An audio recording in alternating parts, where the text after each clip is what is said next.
Hello, everybody, and welcome to Unleashed, the fastest hour on the internet. In today's episode, we're discussing feedback and specifically how to get better at receiving it. Why is it so hard? Why is it so important? And how we all have the potential to become really good at it. I know it sounds a little too good to be true, but it absolutely is possible. I'm your host, of course, Jeff Tetz, the CEO of Results, where we believe that poor execution is the number one reason businesses fall below expectations. We have a proven framework that's helped thousands of leaders grow their businesses faster over the last 20 years. And I want to let everybody tuning in today in on a little secret. When this pandemic is over, I firmly believe that when it's in our rearview mirror, that one of our biggest regrets as business leaders is that we didn't take advantage of all the affordable training. And training that goes for hundreds of dollars now, in a couple of years, is going to once again cost thousands of dollars. And we have one of those very opportunities coming up on October 29th. We're presenting Beck's Exchange with leadership expert Sarah Noel-Wilson. It's a 3-hour online event that will be nothing like you've attended yet. The virtual platforms that we're going to be using, the interaction, the tools, the experience shares by real life CEOs and how they've experienced the pandemic and how they're guiding their companies through change. And the focus is really going to be about adaptive leadership. How can leaders in your company be better equipped to mobilize employees to tackle tough challenges and thrive in this complex business environment that we're in and we're going to continue to be in? And you get all of this for just $149. And if you actually buy today, you get upgraded to VIP level 1 for free. So I hope that you can join us. And this is not just for you. This is for your teams. It's for your employees. It's for anybody in a management position. So far, the average number of participants per registration is probably 3 or 4. So bring your management teams for sure. And I want to send a special shout out to Lloyd Saad today for presenting today's episode. When I started in this business 10 years ago, I was trying to build a community of like-minded leaders, and I looked for other professional service firms that were the leaders, the ones that were doing it well. And Lloyd Saad is who I found that has such a unique way of establishing relationships in a professional service environment that I've tried to emulate a lot of what they do. And over the years, we've actually adopted a lot of their marketing strategies into our very own business. They have teams of industry specialized advisors who really understand the risks that are facing your industry. And they live by their brand promise of building partnerships, both with their clients and also in the communities that they serve. And we're also clients of Lloyd Saad, so we know how great they treat their customers. And right now, you may be paying more for your insurance than you need to. So please give Lloyd Saad a call, and they'd be happy to chat with you. Now on with today's show. So I am so delighted to welcome feedback expert Sheila Heen. Sheila is founder of Triad Consulting Group and has been on the Harvard Law School faculty as a lecturer on law since 1995. She often works with executive teams, helping them to work through conflict, repair working relationships, and make sound decisions together. Sheila's clients include Pixar, Hugo Boss, and the NBA. Go Lakers, big win last night.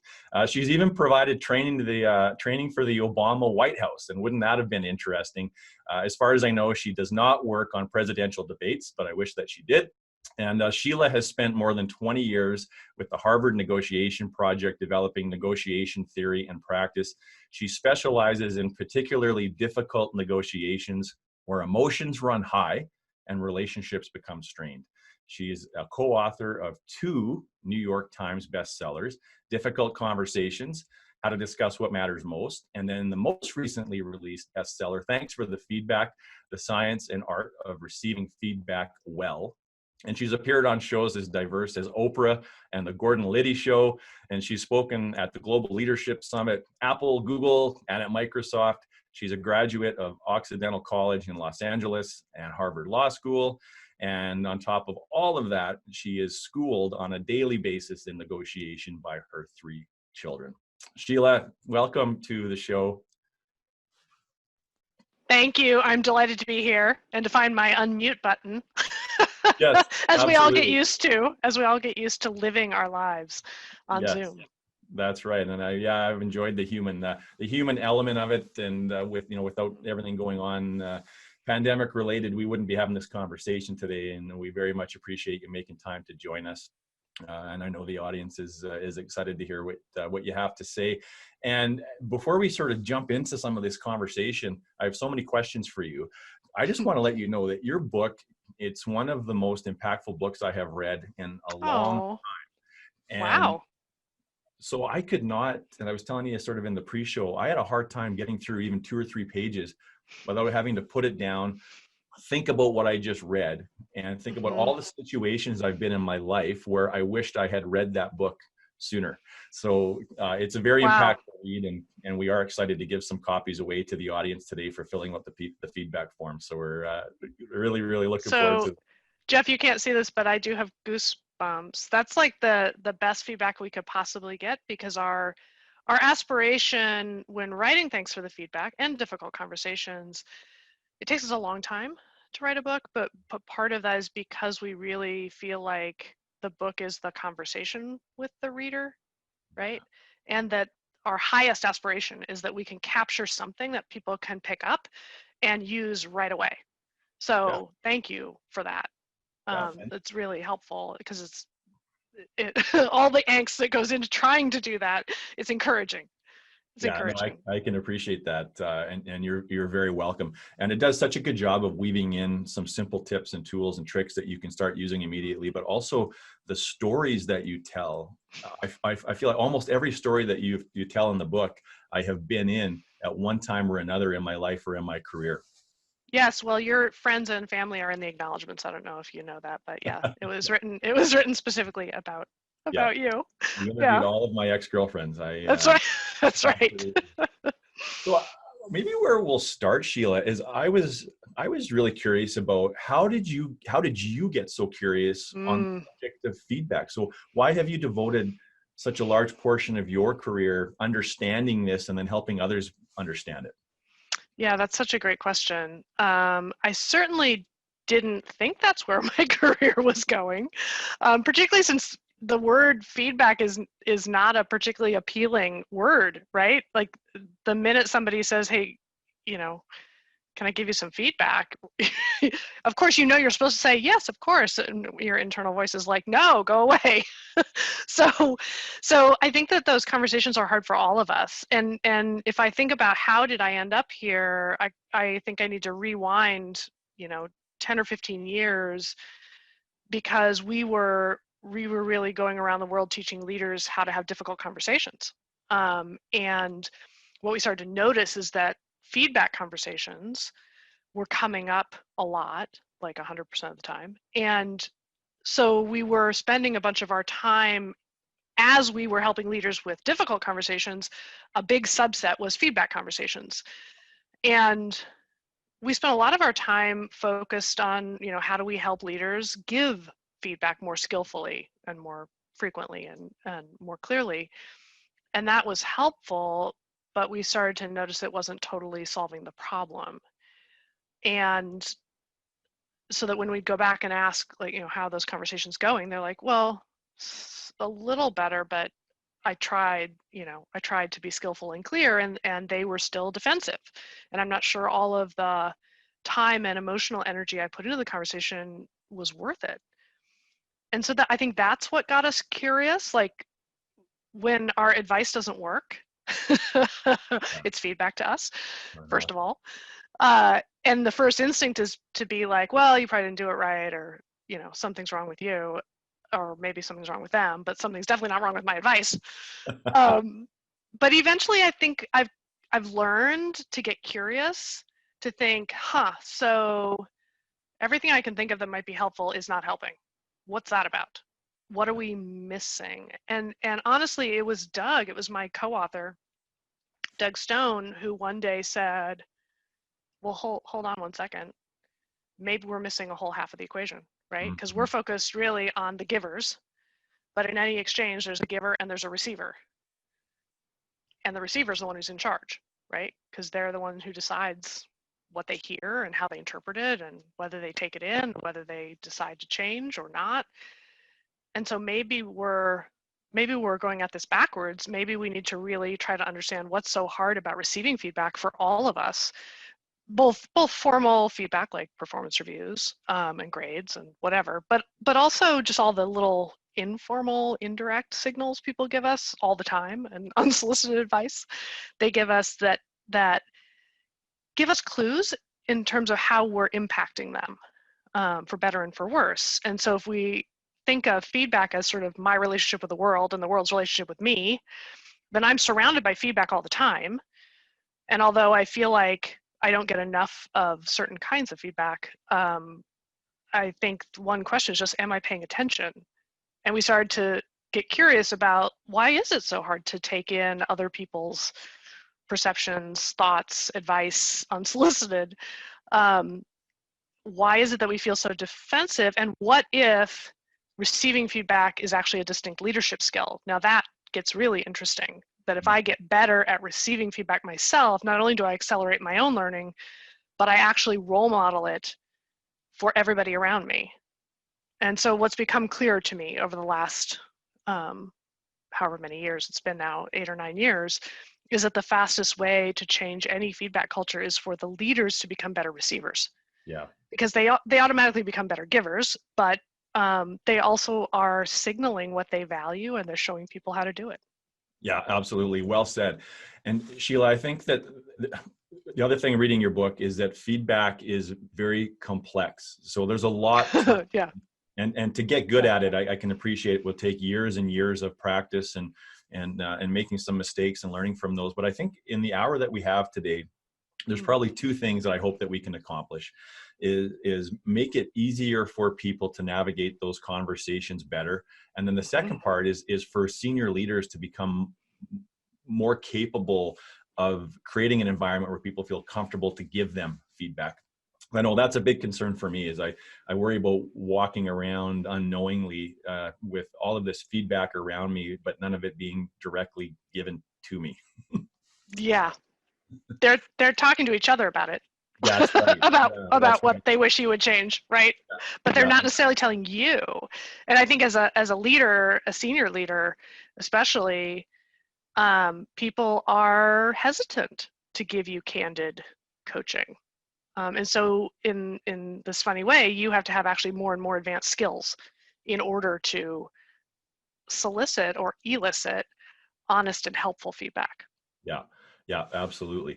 So let's start to define some of the terms here. So you Mm-hmm. talk about there's sort of three main sources of feedback, Sheila. What are they? Yeah, so we toss around this word feedback, but actually there are 3 different kinds, and they have really different purposes. And by the way, we did not make this up, just to be clear, because we learned it from a different book that my husband's a co-author on. So if I don't clearly cite my sources here, he may come around the corner Think of the and cite feedback them in for that me. household every day. Yeah. Yeah, exactly. Yeah, my husband also teaches negotiation, so you can imagine what it's like around here. So back to your question, which is that there are 3 different kinds, and they have different purposes. And the easy way to remember them is ACE, A-C-E. The A stands for appreciation.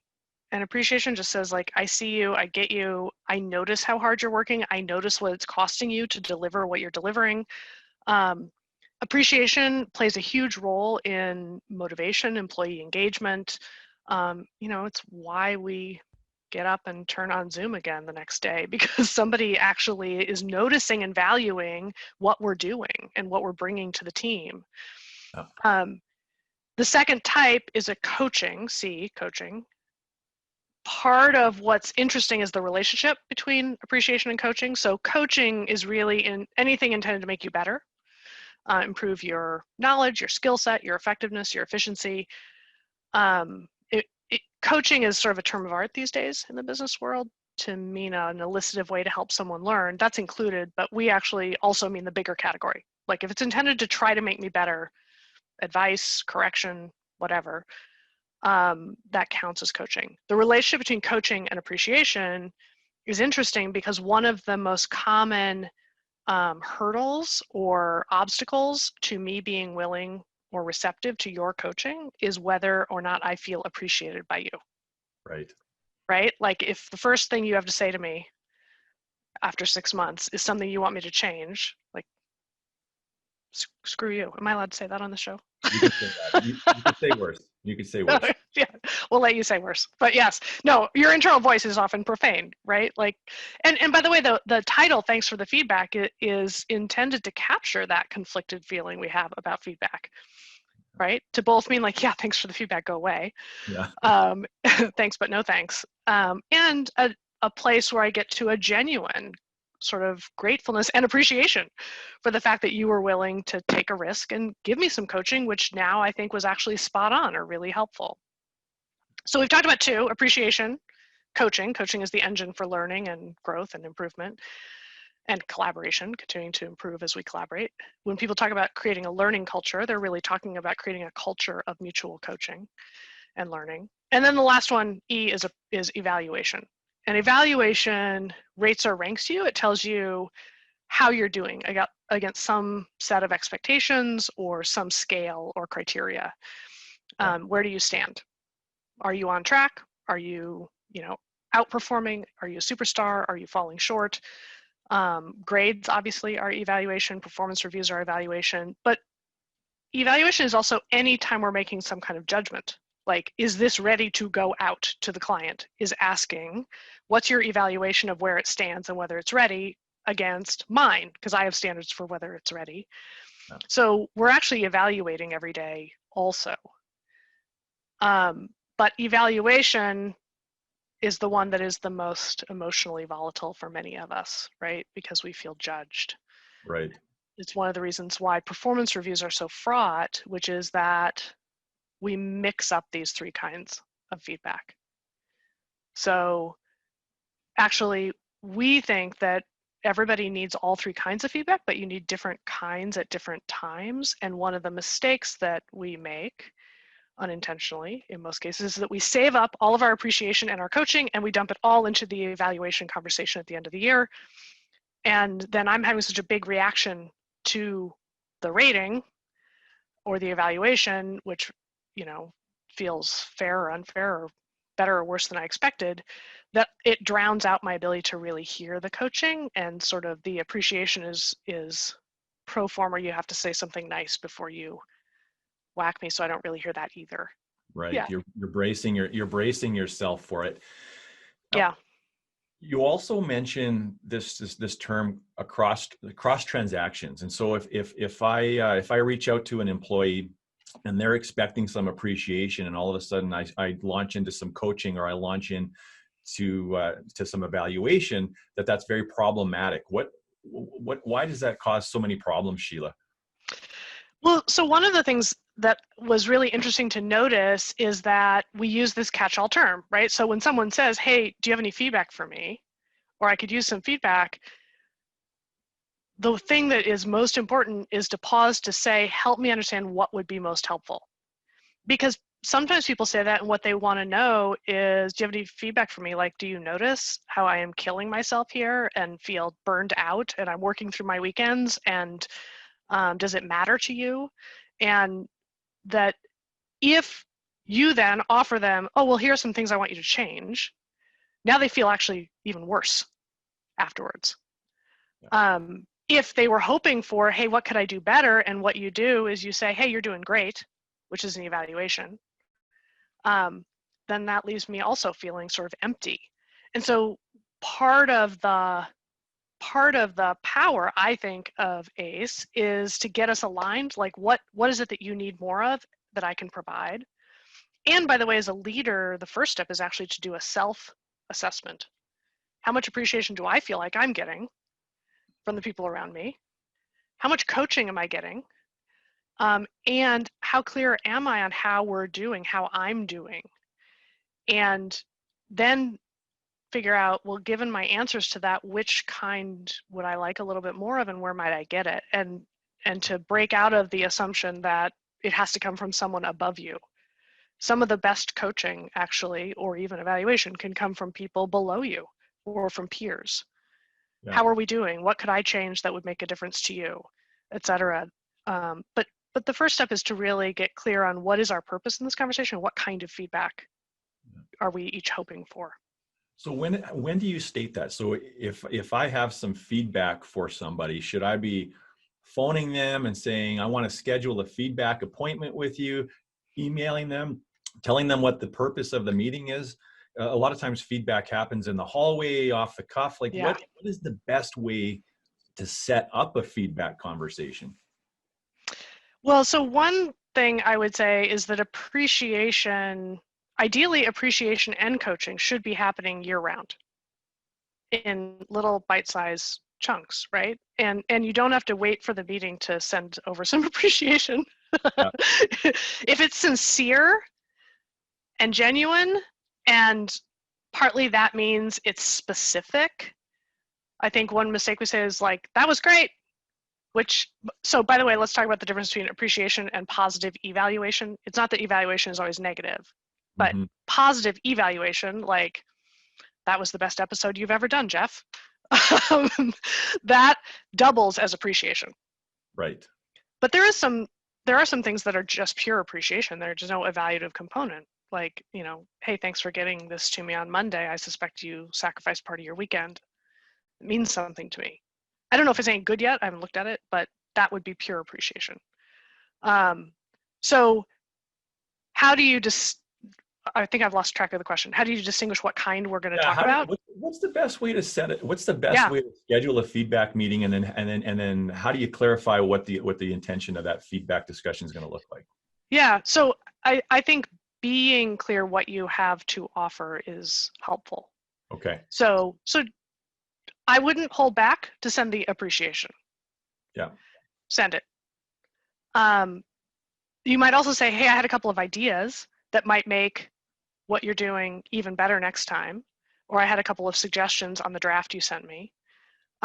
Depending on how they feel about getting it by email versus hopping on the phone or hopping on Zoom, I would be talking generally in our working relationship.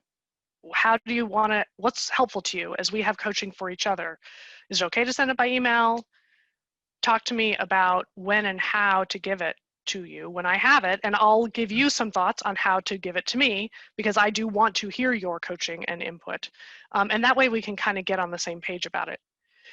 Yeah. Evaluation is a little bit clearer, like saying, hey, you've been here for 6 months. Let's do a check-in call about how it's going and whether you are on track. Or, hey, we need to sit down and talk year end. Those are clearer. I think the place we get muddled is evaluation versus coaching, and then coaching versus appreciation. Right. And Sheila, is there a ratio that a manager should follow? Like I have seen some information over the years that the highest performing managers have a ratio of 4 or 5 pieces of appreciation for every one aspect of coaching. And then if it's only appreciation and no coaching, then you're going to lose credibility with your people. Is there a ratio that you have found works really well for high performing managers? Well, it's my instincts say that's probably right. And then my experience adds that it's a little bit more complex to even measure, because different things make different people feel appreciated. Yeah. Like for some people, being acknowledged publicly for something that they really went out above and beyond is really meaningful to them. And that's actually going to give you a lot of mileage after that. But for other people, being recognized publicly is like you've just tortured them. And they would rather get a private handwritten note from you, just saying, hey, you really went above and beyond, and I just want you to know how meaningful that is to me. And so one conversation to have with people around you is, what makes you feel valued? Yeah. For some people, it's like, don't talk to me about it. That's awkward. But the fact that you come to me as a sounding board for your toughest things, like, I know that you value my view and my thoughts. And so then it's, how do you count? Right. Yeah. So I do think it's about thinking about what counts with this person, and to have that in the bank, because that just makes all of us more receptive to any suggestions or coaching other people have for us. Yeah, no, that's good insight. And it reminds me of the love languages a little bit when you talk about Totally. the way that we recognize people and show appreciation. I think I'm Yeah. pretty guilty of that, as I express it oftentimes the way that I want to receive it. So that's actually, I never thought about it that way. If I want to pay better attention to how others want to receive it, I should watch closer for how they bestow it. That would probably be a good indication. Yeah, how they so watching how they bestow it, noticing what gets a really warm reception, Yeah. um, what gets them jazzed afterwards, what they repeat to you, like, you know what happened? So and so called me to say such and such. Will give you Yeah. clues. I also think you can just talk about it on a team. Yeah. And Like, I what like makes you feel appreciated? I like that a Yeah. lot. Yeah, and that would actually be a really nice little team builder at the Hmm. beginning of a team meeting, wouldn't it? Yeah. What's a time in your career where you felt most appreciated, and look for the patterns and themes? So that's super advice, Sheila. Hmm. So I'd like to take us now inside of an actual feedback conversation, like the how that starts to feel. And so it's all fine. Like I understand. So we've done a good job of clarifying. So Sheila, you phone me and say you want to schedule a 30-minute, feedback discussion with me tomorrow, and it's going to be really focused on performance-related pieces. So it's evaluation in Hmm. nature. I agree to the conversation. I have a lot of respect for you. Now tomorrow comes around, and we hop on the Zoom call, and we get into this conversation, and it goes off the rails in a hurry. And you talk in your book about triggers. So we all Yeah. get triggered by different things, but there are three sort of key triggers that trip up a lot of feedback conversations. What are they? Yeah. Yeah. So if you pay attention to the feedback that you don't take, and by the way, getting good at receiving feedback does not obligate you to always take the advice, right? Yeah. That's really important because I'm definitely not going to ask if I feel like if I ask, I'm obligated to take all of your terrible advice. Um, it's actually instead getting better at sorting it, but it's instructive to pay attention to your initial reaction, and that's clearest if you think about advice you've gotten that you haven't taken. Yeah. So actually, since I can see that people are really good at the chat, it'd be interesting for everyone to think about a piece of advice that you've gotten in your life, maybe even today or recently, that you have not taken, and just throw into the chat, why didn't you take it? And then we'll pull the triggers out of that. Just why didn't you take the advice? It can be from anyone in your life. Yeah. Why didn't you take it? Go ahead and toss it into the chat. I don't listen to anything my mom says. Les has one here. So because they didn't understand the complexity of the situation fully. Totally. Good one. Totally. I Didn't take didn't it because I like didn't it. like it. Yes. Ego, my Girl, rut. yeah. The person giving is not emotionally aware themselves. It was delivered condescendingly. Um, Oh, these are great. We've don't triggered agree some with people. it, and it's not who you want to be. Tone of voice, Jillian Verhey. That's great. Tone of They were voice. biased. Yeah. They didn't understand my goal, what I was trying to achieve. I didn't invite it. It was totally unsolicited. The time and effort involved in changing, like, they could be right, but do you have any idea how much time and effort it would be involved to change that? Like, that is not my biggest problem right now. Yeah. They didn't hear both sides of the story. Um, I think that all of these are exactly right, and they are exactly the kinds of reactions that I have to the feedback from people in my life. Yeah. And they really focus on listening for what's wrong with it. What they're saying, they don't understand the whole situation. It wouldn't really work. It's not what I'm trying to accomplish. When, where, and how they said it, condescendingly, tone of voice, etc., was vague. Why I suspect they said it, 'cause they're biased, they have their own agenda, they don't really want what's best for me. Where they said it, like in front of the whole family, etc., they weren't listening to me. I think we're really, really good at wrong spotting. When feedback is incoming to me, I am scanning it for what's wrong. Because if I can figure out what's wrong with it, then I can safely set it aside and relax, go on with my life. But the problem with that is that two things. Number one, you're always going to be able to find something wrong with the feedback people give you. It could be whatever, 60, 80, 95% wrong. And that last 5% might be worth at least thinking about. And number two, we're doing that wrong spotting right in the middle of a triggered reaction. And as you were saying, Jeff, what we started to notice is that there were essentially 3 kinds of triggered reactions that we have to the feedback that we get. The first is what we call a truth trigger. Okay. Is this accurate or not? Is that really what happened? Do you really understand the whole picture? Is that what I was trying to do? Is this good advice or bad advice? Truth triggers are all about assessing the quality of the feedback itself. The second trigger is what we call a relationship trigger, and this has everything to do with the person who gave you the feedback. Who gave you the feedback? Because all feedback lives in that relationship between giver and receiver. So I can have a bigger reaction to who, like mom, go away, or they're biased, etc., than I do to the what. The third trigger is what we call an identity trigger. And that has everything to do with the story we tell ourselves about who we want to be. Like, and also your sensitivity to feedback. Who we want to be, meaning, yeah, I don't want to wear a suit because that's not who I want to be. Or, gosh, maybe that feedback is true, which from an ego perspective is hard to hear. And so that's really upsetting. So identity has to do with your story, and it also has to do with your wiring around feedback, because in the course of this, we stumbled on some research that suggests that in terms of individual sensitivity, how upset do you get and how long does it take you to recover? And also positive feedback, how happy does that make you? Individual sensitivity can vary by up to 3,000%. And now, of course, we're all in families and on teams and trying to give each other feedback. So those are the 3 triggers, and part of the triggers don't actually go away, I can tell you right now, having worked on this for a long time, but it's more noticing that I'm having a triggered reaction and not letting that be the end of the story. Like, can I stay in the triggered reaction, not just look for what's wrong, but also what might be right, and stay in the conversation to learn more.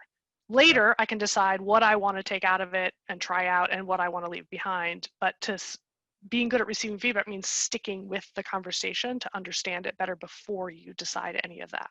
Yeah. And I'd like to talk about the relationship trigger specifically. Yeah. I think that one. Anyone you have in mind? Well, and I asked that question of people that know me. I'm probably on their list as well. But I know you talk about there's sort of a couple of things that really impact the relationship trigger itself. So what we think about the person and what we feel about the person. Mm-hmm. And I'm just envisioning scenarios that I have been in where it's the exact same advice, the exact same feedback from 2 different people. And one of those people, I take that feedback and I apply it almost immediately. And the other person, I barely even listen. And so how this is a growth moment for me, and I think probably for a lot of others, is how do we get the feedback is great, but if you don't take that feedback, if you only had it from one person that you didn't trust and have that relationship with, how do we get better at taking feedback from people that we don't have a relationship with? Yeah, that's so true. And I think that we all have a list of approved feedback givers that we carry in our back pocket. It's an extremely short list. And people can fall off of it at any moment. Like, I thought I valued your opinion, but now it's clear I don't. And appreciation. Yeah. So I think that's one of the really interesting and challenging findings that came out of this work, which was that in many cases, the most valuable player, the MVP of your learning, happens to be the people that you find most difficult sometimes.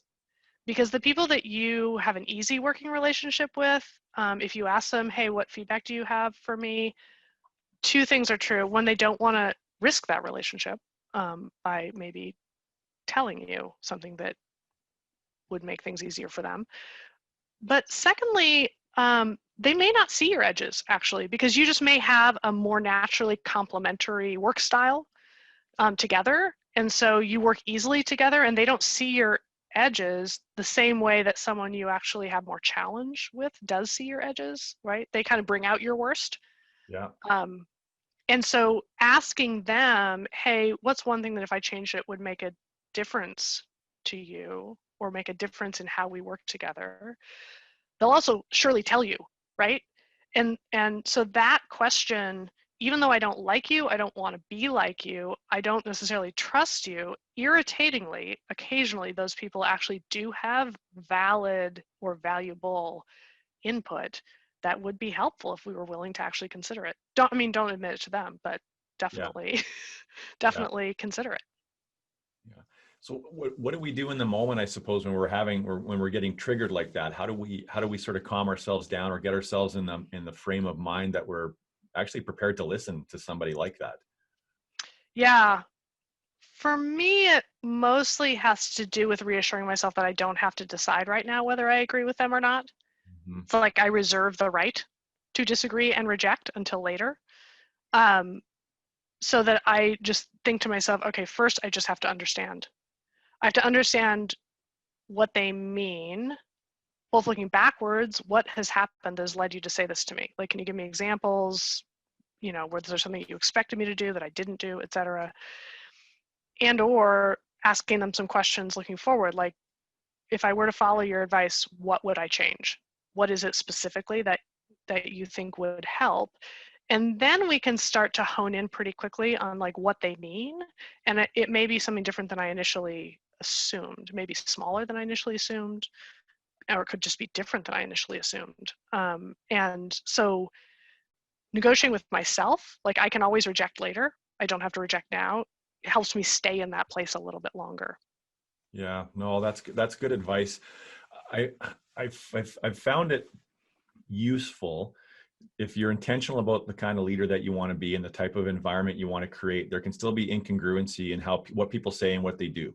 So I Yeah. don't think I've ever met a leader that didn't say they wanted feedback from their employees, that they wanted an open door policy, and yet their body language, their disposition, the way they react to that feedback would sort of suggest otherwise.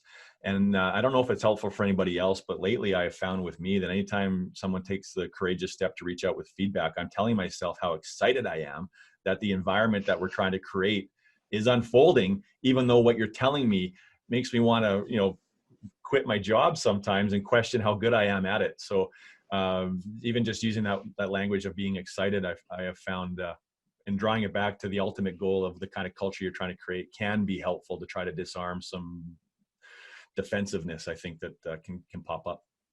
I love that you are also in many ways negotiating with yourself about staying open.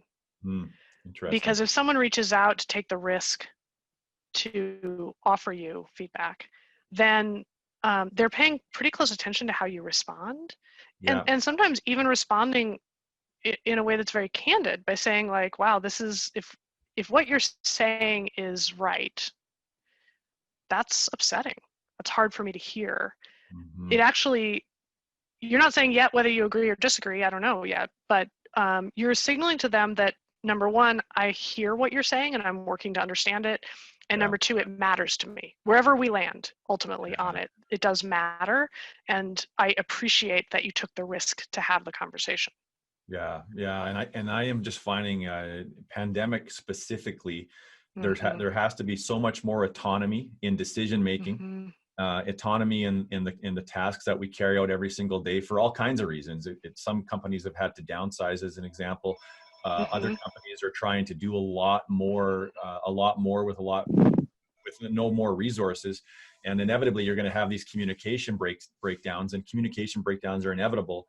But the option that we have is we can either build a culture of feedback or not. So that's really interesting. I want to kind of Yeah. explore another area now, Sheila. And this is something that when I was reading this part of the book, I thought if everybody was aware of this and knew how to handle this better, it could literally save marriages. And I'm sure that you probably have saved a ton of marriages in the time that you've been doing this work. And Oh, for God's sake. I love the live. This is the live environment that we're in. But where I'm going to Shall we talk about, yeah, exactly. That's Should we good. talk about the things that go wrong? This is It's like what I we didn't signed think, up for. I love turned it. off my cell phone. I forgot to unplug the house phone. We were about Right. to hear some very personal information there. We could have You're helped Yeah, That bot asking me for my financial information. that's right. Yeah. That's right. Yeah, I was hoping you were exactly. going to answer, Sheila, but Yeah. We could do it I, live on the air. but I wanted Yeah. to talk. I know you're not getting rich on this call today, which we sure appreciate the time. We, I want to talk about a term you call switch tracking, and it's this thing Yes. where I show up late for dinner again, and my significant other is spent the whole afternoon making this amazing spread of food, and here I am, 35 minutes late. I didn't even call to say I was going to run late, and so me Yeah, being you're screwed. and I know and me being late for dinner now turns into this conversation where I don't respect her and I never have. And then I turn it around on her and say, well, you don't understand and respect how busy I am. Don't you know what it's like to be Hmm. an entrepreneur? And these are conversations, Sheila, that I have been in my whole life. And I'm Hmm. now realizing how bad I am at those and how much damage that's caused in my personal relationships. Mm. So can you talk about what switch tracking is, and then how can we recognize it and then start to use that to our advantage to not get caught down that trap? Yeah. So the reason that we called this switch tracking has to do with the way that the image, the metaphor, is a train track.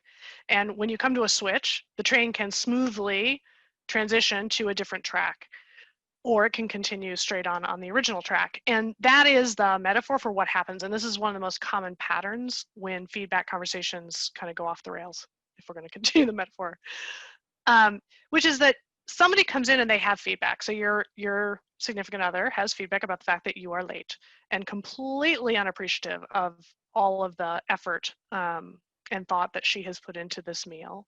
Yeah, Um, and your reaction, which is totally natural, is to feel misunderstood yourself and unfairly blamed, or like you just don't understand. You're expecting something of me that doesn't feel realistic as an entrepreneur in terms of the things I have to take care of, or the extra mile I'm going.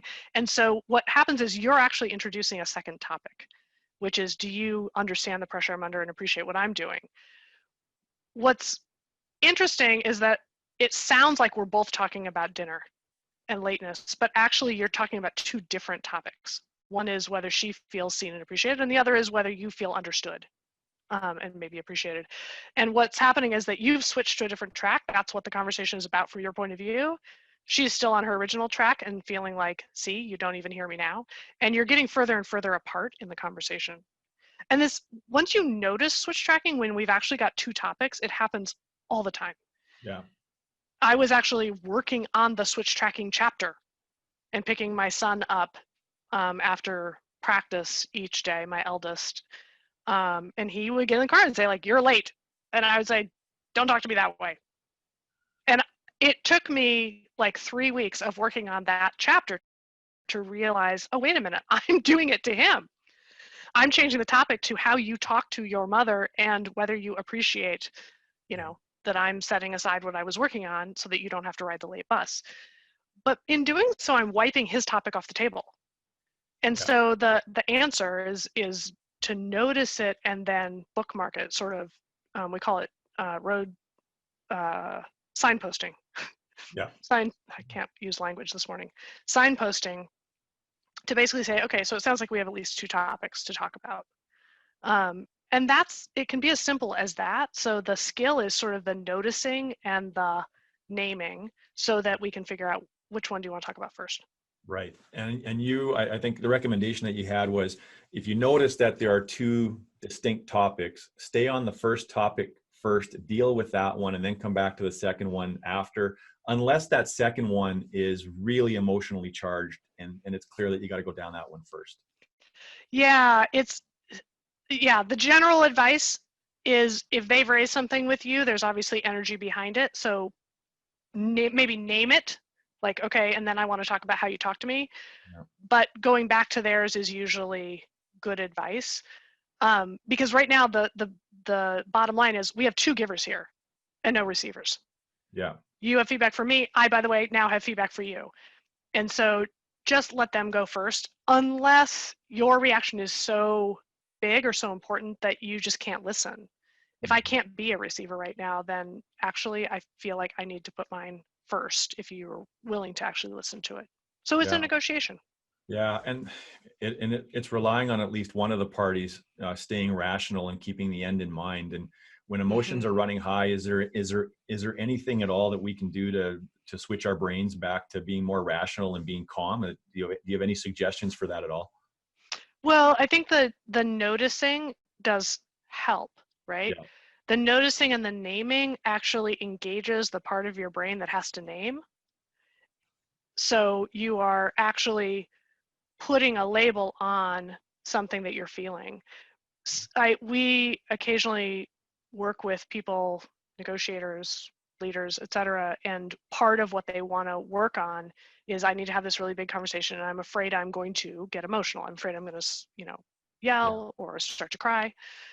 And counterintuitively, our advice for what helps is actually to express more emotion sooner. So simply saying, as you feel yourself yeah, getting defensive, simply saying, wow, that's hard to hear. I am feeling a little bit defensive about it, yeah. will help you have a place to put it and park it so that it's not actually driving your reactiveness in the conversation. Wow, that's great. That is great advice. Yeah, I can. Yeah, I can see how that would totally shift the mindset. Sheila, another thing that you talk about is, unfortunately, it looks like we're genetically hardwired for how we receive feedback or not. And there's three things that you talk about that predispose us to how we respond to feedback. And one of the genetic one is sort of the baseline. So we are all, it seems like we're born at a certain Mm-hmm. level of baseline. We're either blessed to have a really high baseline where feedback, we take it and it just, falls off our back like water on a duck kind of thing. And some of us are very sensitive to feedback, and that makes up like half of the way that we react to it. So if we only got Mm-hmm. 50% to work with, what are the things that we can do to work up that muscle, I guess, so that we become better over time at receiving it? Yeah. Yeah. So I would actually say that it's not better or worse to Okay. be highly sensitive or insensitive, Yeah. undersensitive. Um, it's just a different challenges. So for people who actually are pretty high baseline and undersensitive, even keel, Hmm.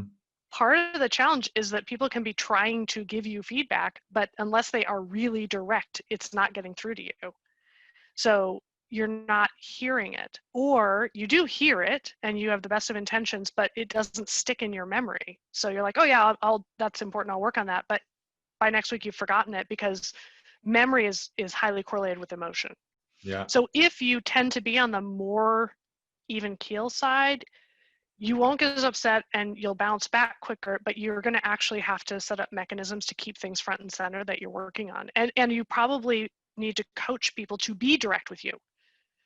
They're hesitating and they're hinting or being indirect because they, of course, would get it. They might be highly sensitive and they're like, gosh, if somebody said this to me, I would be devastated.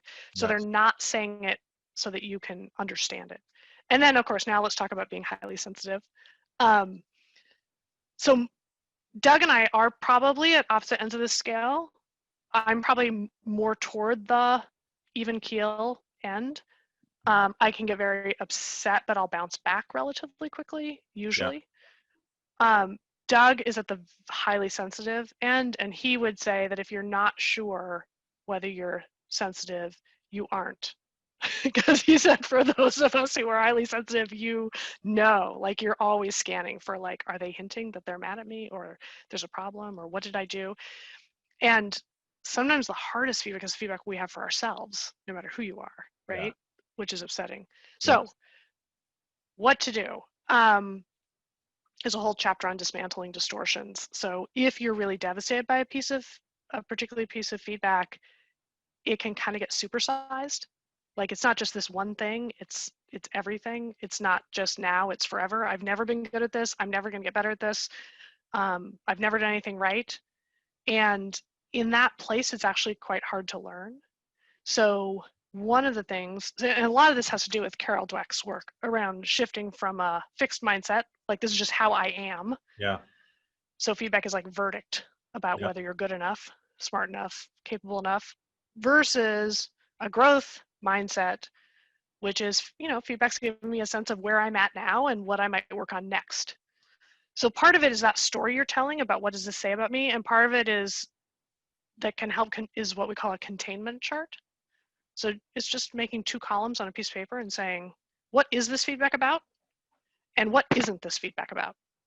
Right. So this is about whether I gave the team clear enough direction, whether I paid enough attention to people feeling depleted right now, et cetera. What it is not about is whether we're on the right track, or whether, I in other ways have been supportive or a good leader or a good parent. And so it just helps you get rid of the supersizing to see it at actual size, or dismantle those distortions where everything gets lumped in together. Got it. Got it. What about performance metrics? So we talk about evaluation as being one of the 3 areas, of feedback. And almost all of our clients get really excited when they start building role scorecards and performance metrics and building dashboards, and then they roll them out. And inevitably, they fall flat. Motivation isn't where they thought it would be. Productivity doesn't change at all. What's the relationship between feedback and performance metrics? Yeah, so I think we kind of veer back and forth between thinking like, oh, our performance metric system must be broken, so we'll fix that and that'll fix everything. And then that doesn't fix everything. And then we zigzag back to say, well, then our people must be broken, so we'll fix our people and scale them up. And I think that there are better and worse performance metrics and management systems, and there are better and worse skills to have the conversation, but there isn't necessarily a perfect system. And I think that one of the trends that we've seen in the last few years has to do with just getting rid of performance reviews and ratings in organizations, because it takes a huge amount of time and it causes a lot of angst, and people rarely think we got all kinds of fun stuff going on around here, rarely think that it feels accurate or fair. And the first reaction is often, yay, no more performance reviews. But if you fast forward 12 or 18 months, my experience is that if people really can't tell how they're doing, am I on track? Am I, should I throw my hat in the ring for that promotion? You start to get a lot of anxiety in the system. So you need to have some way to let people know how they're doing, and the organization needs some way to know who's doing an amazing job and would be a great fit. So I think the answer isn't in insisting there must be an answer. The answer is more in making the challenges discussable and navigating them together. Got it. Sheila, and I've got a couple sort of last questions for you, and this one I think is just going to be even more relevant as discord on social media heightens. For an example, there's so many different perspectives and opinions out there, and I think a lot of us are finding ourselves in conversations where the things that we believe are being challenged. So we want to be open-minded, but we still want to be assertive on the things that we believe. And it can be difficult to hang on to what you believe and also provide space for somebody else's perspective. How can we achieve that in a conversation, to be assertive and also open-minded and understanding? We saved the most important question these days for the last minute. It's hard. I'll definitely say that. I think that what has helped me is to let go of the idea that I can control the other person and just correct them and help them see the error of their ways and all the things that they're wrong about. Because if that's my purpose in the conversation, it's not likely to succeed. Yeah. And so if I can shift my purpose to how do I better understand why we see this so differently, we're likely to have a better conversation. And that's a hard purpose to hang on to. It's a purpose that almost never happens on the internet. It certainly was not happening in any certain debates that might have been happening anytime soon. No. But I think the question of how do we better understand why we see it differently, what we're each looking at and what we're each worried about, that's likely to be a rich conversation. Yeah, thank you, Sheila. That's going to take some practice and some work for sure. And even just more preparation for the things that we have strong beliefs about, maybe challenging ourselves why we believe those in the first place. Yeah, I think that's right. So maybe the last question, Sheila, we'll end off on the way a feedback conversation is supposed to end. And you can read about the 4 steps to actually construct a well-run feedback conversation. But the fourth step is sort of the conclusion. How do you wrap it up? I'm really guilty when I provide somebody feedback of doing it poorly at the end. I'll be like, okay, the Will Ferrell from old school, keep on trucking. That's a great chat. Right, right. Yeah. There's no clarity. There's no Yeah. clarity. And I am so awkward. Yeah. What's the right way to end a feedback conversation? I think it's probably to link it to the next conversation. Okay. Because I think often we feel like this is the time we're talking about feedback, therefore we have to arrive at our destination by the end. And I think instead we're marking, we've talked about a lot. I want to think about some of the things you've said. I imagine you want to think about some of the things I've said. Why don't we come back together and just touch base, whatever, next week, to think about what should our priorities be for what we're working on. Because people can only work on one or two things at a time. Yeah. And we also need processing time. So in terms of sensitivity, right, people may need to sit with it over the weekend, think about it over time, and we need to give each other that space and that grace to also go to other people to say, this is all the things that's wrong with what I just learned from Jeff. Is there anything that he says that's right? And they might have confidants who can say like, well, geez, he's probably right about this, so that we actually need to process it both with ourselves and with the people who love us in our life. And then we'll come back next week and pick up the conversation where we've each done a little bit of digesting. Yeah, I like that a lot. And it's been very helpful for me, even just since I finished reading the book, this notion of feedback's like a puzzle. And we have often contributed to the thing we're about to give somebody feedback on. So if a feedback discussion is trying to put the pieces of the puzzle together and we only have certain pieces, they have to bring the rest and then acknowledge with some empathy that we have likely contributed to their predicament. I think that helps make that conversation go better. Sheila, what are you working on? You've got some exciting stuff coming down that you're releasing in November. Can you tell us just a bit about that? Yeah, we are. People are so stretched thin. So we're in the midst of putting together leader kits of 5 steps for having meaningful conversations as we head into the fall and the winter. And then for the team members, how do I get the most out of that conversation? And now that I got feedback, now what? How do I metabolize it? And then how do we set priorities for what we're each going to work on and support each other as we go forward together?